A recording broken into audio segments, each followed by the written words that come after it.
that's exactly what happened. But Musk's minions who went in there to, find they was looking for something, and they saw 150 in there, and they ran with that, which is really ridiculous because, yeah, I have four family members who retired from the Social Security, so Okay. the stuff they're talking about is ridiculous. Okay. And So, can I yeah. just want to add on to that. I agree with you 100% because sometimes when you're listening to this stuff and then you like want to take a deep dive, right? And so it was explained. I was just telling Wanda, I was like, when they did this computerized system and used COBOL, I don't know anything about it, but this was the explanation. Those are systems that stay in place. So they're going to keep track of that person. And if they look up their name, they may be 200 years old. But that doesn't mean that they're getting a check. And so that's the illusion that they put out there to make it seem as though it's something underhanded going on. So, and then they never said people were still getting checks. They just said that they were still in the system. And that's a Yeah. big difference. But to someone that heard it like a MAGA or like anybody would think this is what they mean, that there's Right. also a check or some revenue that's tied to this person that's still in the system for 150, 200 years. But as you said, the gentleman just spoke, it is about the coding and how that stays as a system to, I guess, for history or for just the informational purposes, but not that there's millions and billions of dollars being lost under that. And that's why I think, when we're hearing two sides of the story and one is skewed, the other one is skewed, that means that we're screwed because nobody knows really what's going on. Okay, thank you, Levette, for that. Yeah. I see Sandra's got her Thank you. hand up. Do you have a response to that statement, Sandra? Yeah, I agree with Gary. Thank you very much. It's good to have another federal employee, former federal employee on the line. Um, that plus the thing I think everybody needs to know about Social Security. Social Security is one of the few agencies that has information on everyone. Everyone of the 383 million Americans, people in the US, Social Security has all 383 of those people in their data system. And like they said, even the dead also, because you have to keep certain documents and things, they don't go away. And with the computerized system, again, there is somewhere where it is even on tape, microfilm, fish somewhere. And I think what Americans need to start doing, similar to what Levette said, I don't know when Americans stopped paying attention to the federal government. Maybe because we were federal employees, we stayed involved as well with the federal, the city, the state, the county. I don't know when they stopped paying attention to the federal government. I have no idea. But I can tell you after this, I hope people will go back to knowing and understanding how the federal government is ran and how important it is to them, not only from birth, it's also important to you all the way to death. Because again, some people don't receive, for military members, for instance, there are some places, and even for retirees, depending on how you go, your family can receive your pension once you're dead. Your family can receive your military benefits, although you're dead. And that all comes through the federal government. And there are all kinds of departments, well, quasi departments, because they're within the main department that keep that information and ensure you get what you're entitled to. Those are your benefits. Those are your tax dollars working for you. That was it. All right. Obi, you got your hand up, so you have a comment. I got a question for everybody. Gary just gave some information, Sandra just gave some information, and we got thousands of veterans being fired today. We got thousands of people that's getting 150,000 people that say just got away from the educational system.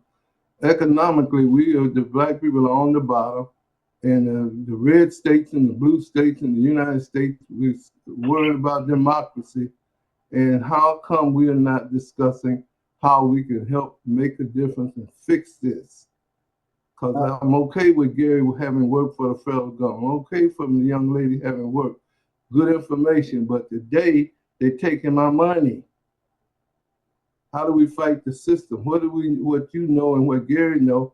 Like one of the things I want Gary to do when we get out, even while we're still on the phone, since all of the universities and jobs are doing DEI, then I want our athletes to stop bringing in money for those universities that's done away with DEI, their so-called DEI. What kind of activities today, this minute, can we all get involved, wherever we are, get in where we fit in, to help fight this stuff? Okay, responses. I don't need no more information. I need to know how the hell to fight so that I don't lose whatever it is I got in pension funds, etc. Well, Obi, Margot and I were just talking. I see she's on the line, and she just finished fussing at me. I've been talking to a whole lot of federal employees and those who are adversely impacted by these actions. I've been talking with, hundreds of people, and we've been going through telling them what to do. And very some, I see Rochelle has left, didn't get a chance to tell her hello. But the same thing is saying that exactly this will be overturned.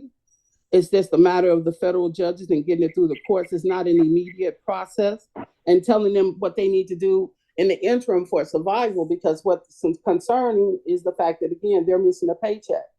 And they have mortgages due. They have school things that are due. Their kids are in school. All kinds of stuff is coming up. Light bill, gas bill, all that stuff. So again, we've been helping them, but like Margot said, something about helping the other people. And one of the things I was going to check on with her, I told her I was going to already go agree to volunteer with Priska to take some of his calls and get some of their information and answer some of their emails, see what they want to do if they had a satellite facility here in the city, and see what again I could do to help from that standpoint. Because again, I did not reach out to Dig Durbin, because again, that's the place we're telling people to go. We're telling people to contact all of their political officials, as well as the OSC, the person he tried to fire the head of OSC yesterday, and luckily a federal judge, the U.S. Supreme Court, has put a stay on that, because we're like, yeah, he can't do all this stuff, and MSPB and the unions. And I know the unions have called on all their members and getting their people to volunteer, those who can, just like they have any other kind of crisis. I just haven't gotten a chance yet to actually identify somebody and confirm that I'll go in and help them out, because it's a lot of information. They have a lot of questions. There's a lot of information that needs to be given out that they don't know, that we do know. And that was what I was going to do. But having a forum, or finding a format to actually give the information to the people in need is what we've been looking for. Similar to what you're saying. Stop talking about what the problem is and tell them what they can do and some things they can do and how to survive until this stuff gets reversed. That's great. Thank you, Sandy. You're absolutely right. I didn't know Margot was on. Margot, please introduce yourself and tell us what your theory is on what we should do, especially since the Department of Education has been eliminated. Margot? Okay. The first time I heard a solution came from what's her name, Congressman Kelly. Okay. And her comment is that we need to go across that line. And we need to go and talk to the Republicans as well, because they're in our districts. They're everywhere. And for us to leave them out, and they're representing the state of Illinois, and we're citizens here, we should be communicating with them. We need to know where they are. We need to be sending letters. We need to even visit their office. And we need to make this as uncomfortable for them as it is, but respectfully. Now, I crossed the line and went over to Indiana, and the Republicans are saying the same thing. We need to go in their office, and that's what they're doing. They're Republicans going on top of Republicans. What the hell is going on? We sent you here, but we didn't send you here. We didn't sit you in these positions for us to get hit like this too. So they're not the only ones being hit, but they're going into they want to know, they want to make sure that their people that's representing them don't sleep either. Okay. So they're saying get the letters, If you live on a block, everybody should have a petition on that block. Every door should be hit. Because the more people that are impacted by this and the more people that are hollering out or responding, that's a response. All right. So if they're thinking the same way and it's hitting them, they're not exempt. They're behind that 8 ball as well. They didn't expect for him to come in there and do what he's doing either. They got military children and grandchildren and people that are sick too. Right. So that needs to be something that needs to be spearheaded. And just like I said, I don't like getting on meetings just to meet, just to talk. Right. You know, and I think it's really important that we find them. Everybody that makes a decision that's in the state of Illinois, they need to hear from us. Just like they march downtown or they were putting their stuff together, we need to send them letters and let them know we know you're here, we know where your office is, and we need to communicate. And they need our numbers as well. Okay, thank you so much for that, Margot. I appreciate that. So ladies and gentlemen, what about the Federal Reserve and the IRS? I mean, does it matter to us whether they are contractors or belong to the Federal Reserve? I mean, belong to to the United States of America. Does it matter, and how does it impact us? What makes you think they don't belong to the federal government? I think I asked that question earlier. I said a question was raised about whether they did. But they are. I agreed. Okay, first of all, I think once they tell them they are, as I think Gary stated, IRS is actually under the Department of Treasury. Okay. And their purpose is to collect taxes, which they do all the time, make you sick. But the Federal Reserve, that was for the banking. And again, it's got a great history. It's because, again, they wanted to make sure that people in rural areas felt that they could trust the banks, which were predominantly out east. Okay. So, I mean, I think people need to, with the Department of Education being under fire, like Rochelle said, all this gets reversed. From what I heard, what he did was tell the people they couldn't come to work and lock the building. He locked them out so they couldn't get in. And they mean the same thing he's trying to do with Social Security. He wants them to get them so weak till they can't conduct the business properly. Therefore, the facility, the agency will fail. It was like an implosion. But I think that's what people need to start doing, because anytime you've lived and you're an adult in the United States of America and you paid into the tax system and everybody has to deal with a bank in some kind of way, some shape, form, or fashion. And you don't understand that those entities are federal entities, which employ federal people, which are governed by Congress. I mean, that's alarming. It's alarming because the Elon Musk and the president, they've been able to reduce employment. They've been able to fire these people, and all of this, as I'm told, is against the law, but yet they're able to do it. That's because they have a bunch of idiots as their secretaries of. The secretary, and that's a long conversation, not for this thing, because like Obi says, you don't want a history lesson. But the secretary of whoever, blah, blah, blah, blah, they do have certain powers, but only limited powers over employees. As a federal judge has said in San Francisco last week, that they do not, the executive office, nor its cabinet members, have authority over federal employees. They belong to the Office of Personnel Management, otherwise known as OPM, and told OPM to reinstate people. And Gary is from the IG. And IG knows as much as EEO and sometimes even more, because IG gets out there and he checks them and makes sure that they're doing the right thing in these agencies, to include in the field and sometimes even in headquarters if they're doing something wrong. He did not have the authority, just like he tried to do this stuff last term, and he couldn't, because those people that were in power then told him, sir, you can't do that. It's against the law. And nor will I do it. I will not follow this order. So what he did, and when he got some of his friends and his cronies, again, even though ignorance is no excuse for the law, he still brought them in, and they in turn told a bunch of directors, and it's not everybody, because I can't tell the agencies now, but there are agencies that are not doing what he said do. Thank God. Because we're like, what the heck is wrong with y'all? Why are y'all doing what he says do? What can he actually do to you? Nothing. But because people did not know, because they were either new or they just been floating in the system all this time, just getting a check, didn't understand nothing about the system they work with, similar to people living in America, not knowing nothing about the government that governs them. They went along with and did it. They signed 25,000 people said that they were going to do this deferred separation, which is there is no such thing. There was no such thing. No such thing. It's pretty much saying that they're going to give up their jobs come October 1st or September 30th, whichever stupid date they chose. And they went along with that. They signed it thinking they could keep their jobs right now. He doesn't have the authority to fire you. So, I mean, it's one of those, it's a situation.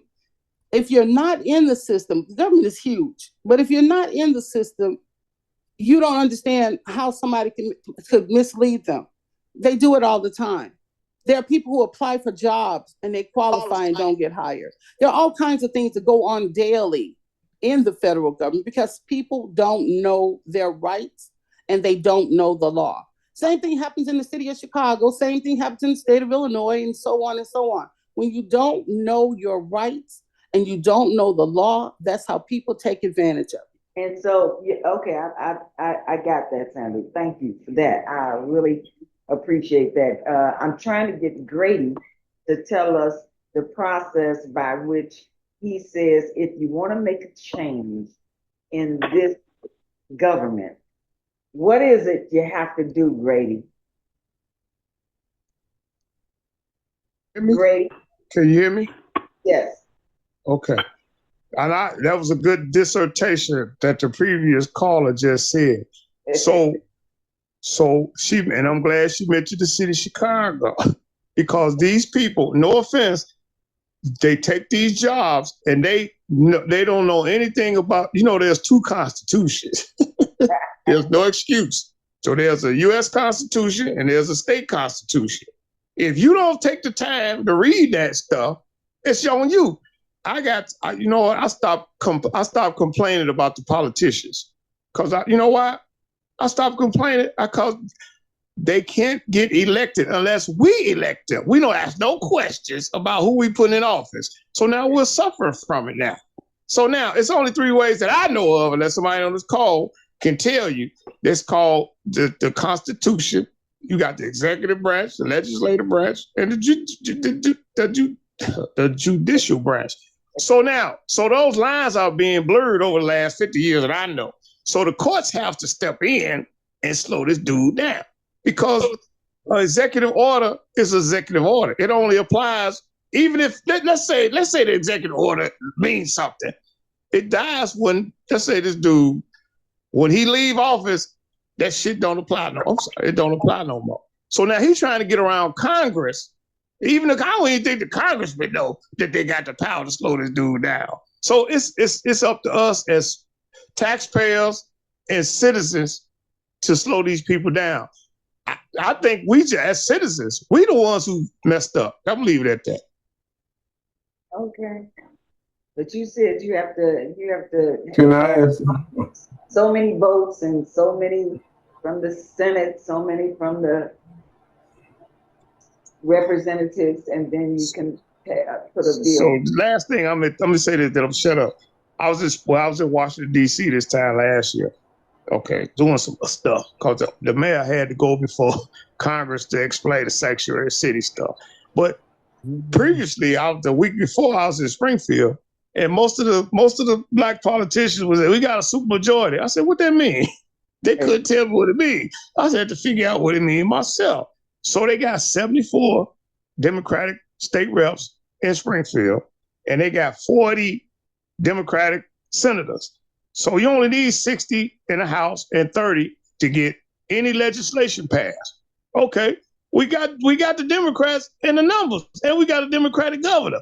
Why we can't get anything done with this so-called supermajority? That's all. And they couldn't really answer my questions.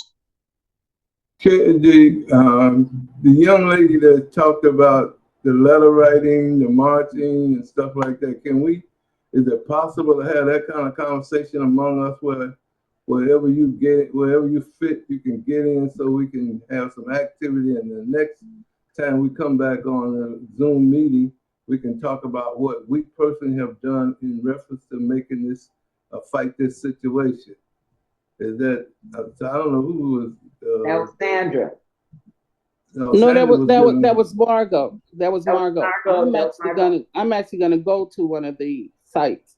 Margot was the one who said what Kelly had stated to do and what she had done. That was Margot.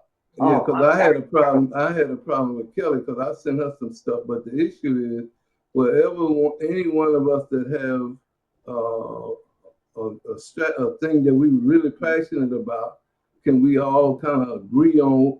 I'll tell you what I'm going to do. You tell me what you're going to do, and then we come back and report what we actually did to help make a difference. Now, like today, Reverend Barber is on. Poor People's Campaign is on tonight. I was gonna go to that, but I thought I'd rather do this, and I could save some gas money. But but the issue is, it's time for action, and I don't mean to be redundant, but I don't need no more history lesson about who does what with where, because legally Trump is testing the water. He's got about 3,000 things that he done put in, and he lose some and he wins some.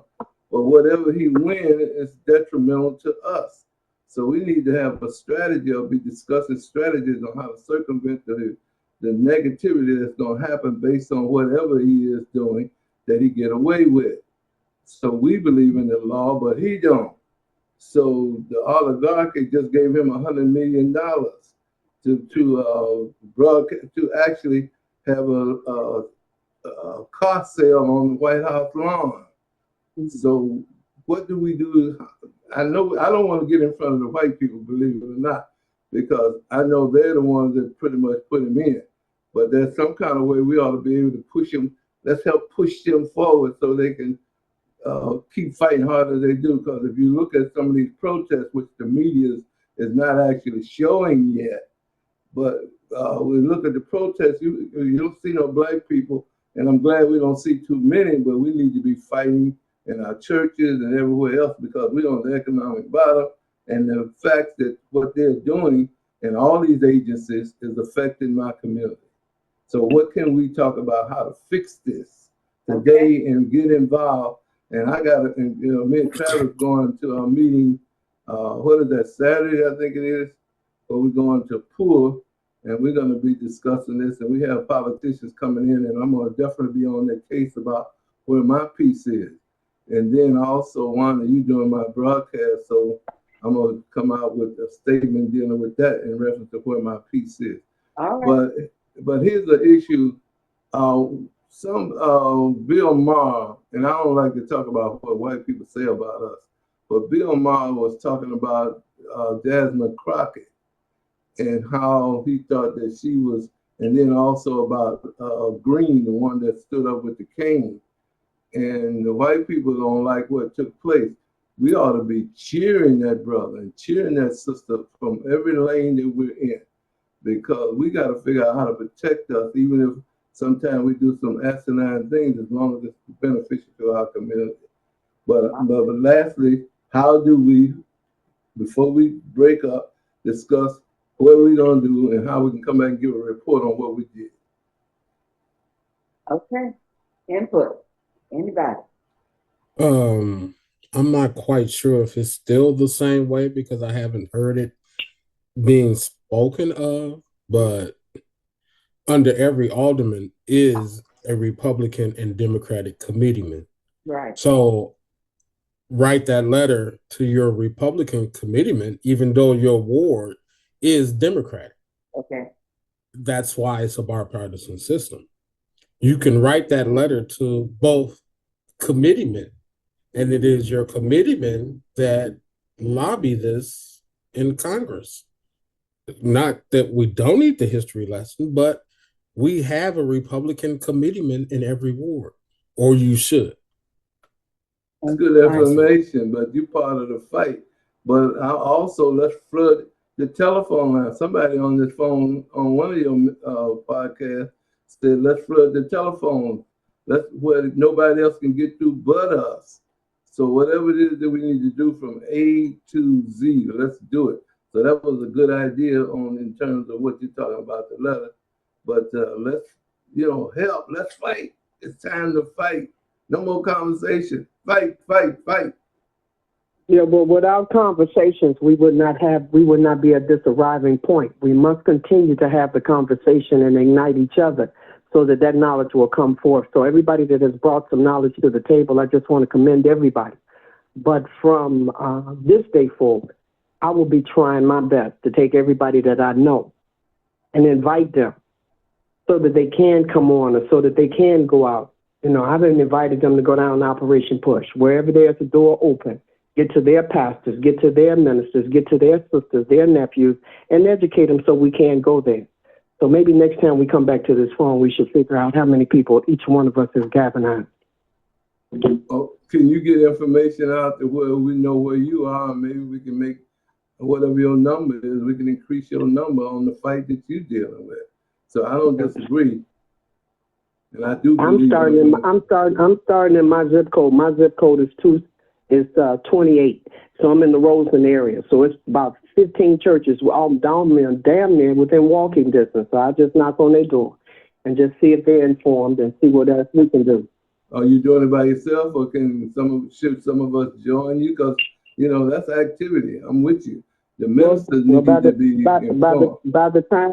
By the time next week come along, I'll have a list of the people that I contacted, the secretary, the pastor, or somebody, and just find out what they're doing. Beautiful. Okay, get me. I want to be part of that information because I'll go with you to the ministers, because I've heard some ministers do some stuff that I couldn't believe they were ministers, but never. Nevertheless, we got to get to our churches because they got to help us fight. And that's where our fight has always been through the civil rights movement and stuff. So I agree with you. But count me in on your plight, Okay. on your direction. Thank you. Hey, Wanda. We got an action plan, Obi. Yes. Yes. It's Grady. Is the tax doctor on his call? Yes. Okay. I wish he would come on and say something about the stuff that he's been going through in terms of trying to get certain things happen legislatively. So he invited me to come to the Proviso Township Democratic Organization monthly meeting Saturday. And he presented to speak with some stuff, 2 bills that, that he wants them to address. So in his speech, he was saying that if we get these property taxes, the property off, he can explain it better than I can. Yes. So the speaker stood up and said, if we go with your program, he didn't say Anthony or tax doctor. He said our taxes are to go up 166%. And I'm sitting there listening. I said, where you get that from? He just grabbed it out there. It's a tax doctor on him. He can explain it better than I can. That's what the tax doctor said. Okay, tax doctor, you're on the line. Give us an update. Well, the update was when I presented the 2 bills that was written by the LRB, and the LRB is a legislative reference bureau who write the laws for the legislators. They were not expecting for me to come up in there with 2 bills that we need them to support. And what we have to understand that if we're going to save this state, we must get property taxes under control. And we have a bill that does just that. We're talking about getting these schools off the property tax system and fund these schools through the general fund. And we have another bill creating 50 countywide school districts, model after Florida. And the good thing about what we're doing, we already have 12 countywide school districts in the southern part of Illinois. And a whole lot of folks don't even know we have 12 countywide school districts. And so when I talked to the LRB, Heather, who wrote the bill, I said, wait a minute. If we already have 12, if we add 38 more to it, that'll give us 50 countywide school districts. That's all we need. You know what I'm saying? Wait a minute. Cook County has 140 school districts by itself. And we got 1,900,000 students, folks. And we're losing students. We're losing teachers, but we gained 9,000 administrators. And then when you compare us to Florida, who have 2,838,000 students, they only got 70 school districts, folks. 70. And then you got to understand they got 20 million people. They got 69 counties. We got 12 million people, and we got 102 counties. 97 of them 102 counties lost population. And so we have to take all this stuff into perspective. Sounds like we top heavy. We are. And the sad part about this, as Grady was pointed out, the speaker, when he threw that 137% figure out there, that was a scare tactic because it didn't make sense.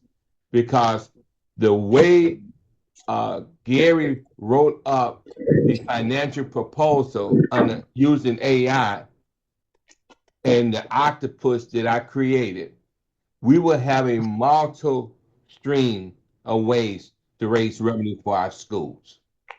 By having so many different ways, you're not going to just put all the burden on the income tax.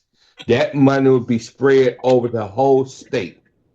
And if you knew about Article 9, Section 1 of our state constitution, it is the responsibility of the state to raise the revenues.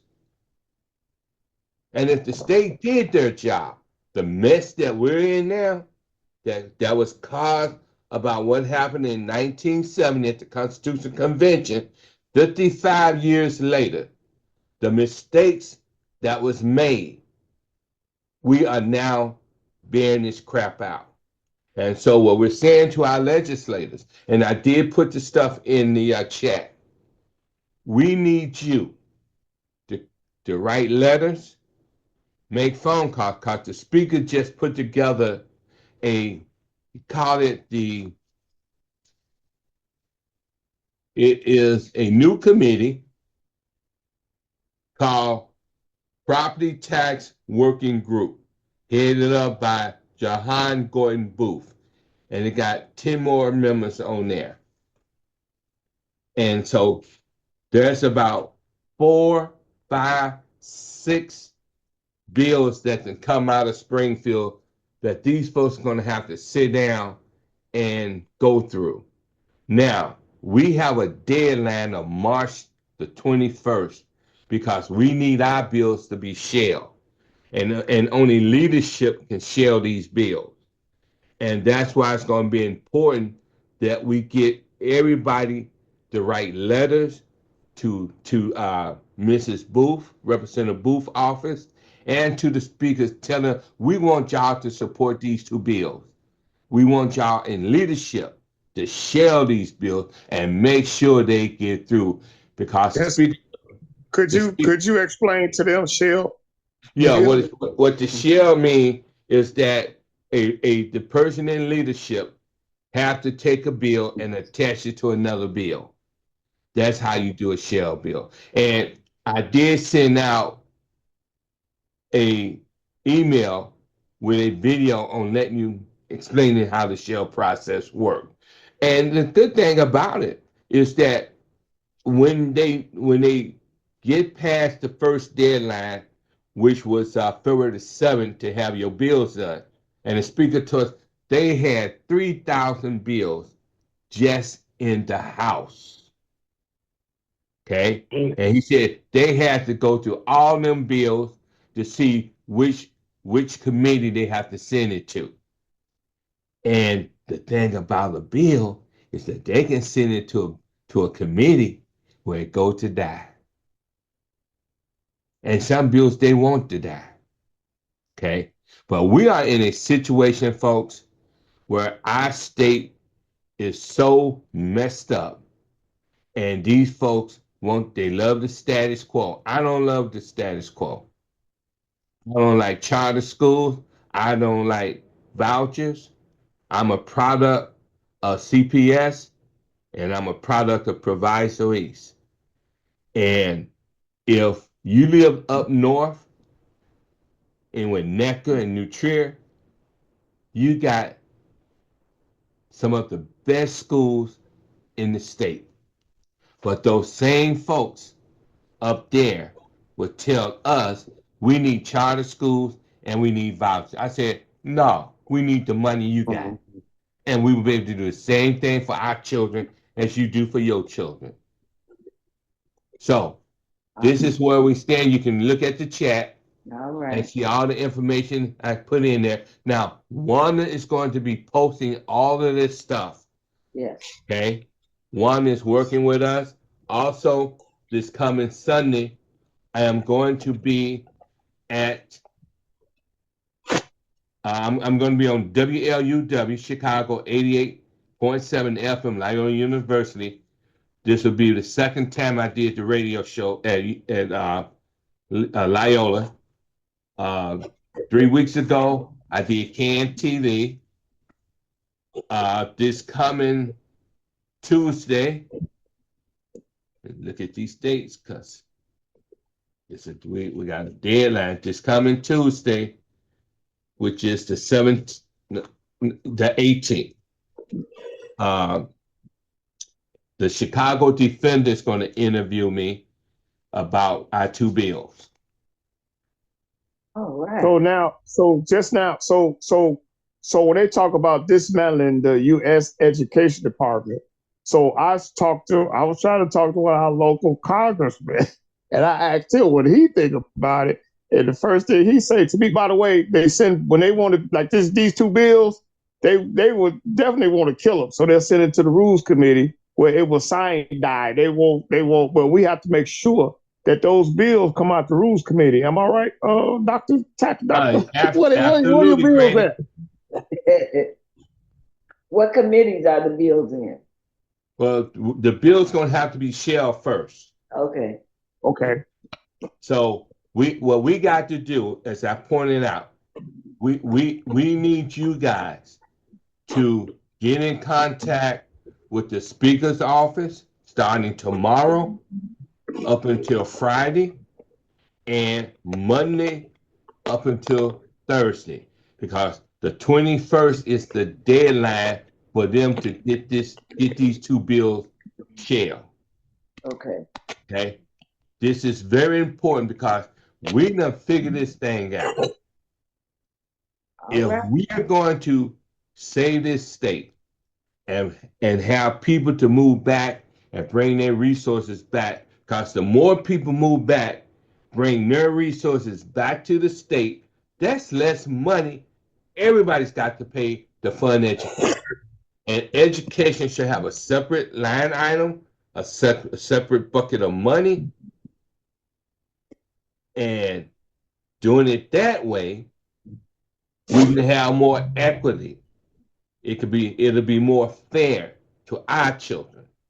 They came up with this thing called evidence-based funding, evidence-based EBF. That's what the poor schools get. Well, if the state would raise the money statewide, you wouldn't need that program. Okay? And I can say there's about 4 or 5, maybe 6 other property tax bills coming out of Springfield. When you look at these bills, they are not the cure to the madness.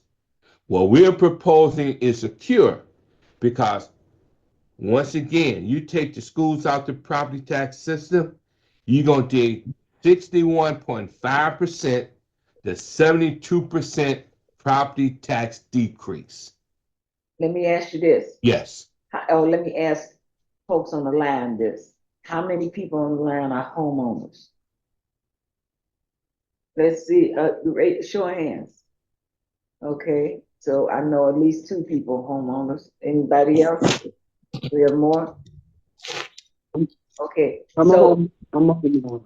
Okay, so if you live in a home, then you know property taxes are important. But what if you live in an apartment? You pay taxes in your rent. Through your rent. Okay. Your rent So you're increase. just as important to us as the homeowner is, because your rent is steady going through the roof. Because if I own rental property and my rent and my taxes keep going up, I'm not gonna eat that cost. You gonna eat it. Uh-huh. Okay. So even if you're an apartment resider, you still need to consider the fact that property tax is going to impact you as well. Absolutely. All right. So we need to make that clear. Ladies and gentlemen, Yes. we're at the end of our show. I will post everything, Anthony. Yes. And just like I sent you the invitation, ladies and gentlemen, I will send you a copy of the uh, document, the text of this document. All right. But Wanda, let's make one thing clear. Okay. And that's what Obi pointed out. We got to have action, folks. You got to write letters to these folks. All that information is in there.